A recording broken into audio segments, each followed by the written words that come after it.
ისრაელმა 25 ივნისი ბოლო თვეების განმავლობაში ერთ-ერთ ყველაზე სისხლიან დღედ გამოაცხადა, რადგან თავდაცვის ძალების ინფორმაციით, პალესტინელების მიერ ჩავშალ მანქანაზე მიმაგრებული ბომბის გამო 7 ისრაელელი ჯარისკაცი დაიღუპა.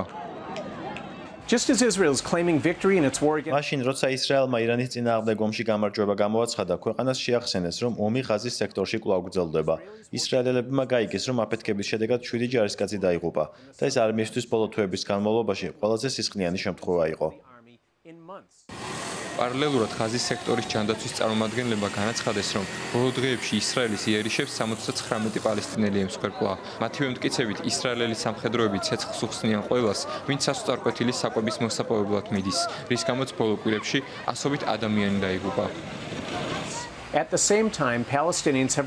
პალესტინელების თქმით, ისრაელელი სამხედროები მშვიდობიან მოქალაქეებს საკვების შეგროვებისას ესვრიან. თუმცა ისრაელის თავდაცვის ძალებში აღნიშნავენ, რომ ჯარისკაცები ცეცხლს მხოლოდ საეჭვო ქცევის მქონე პირებს უხსნიან.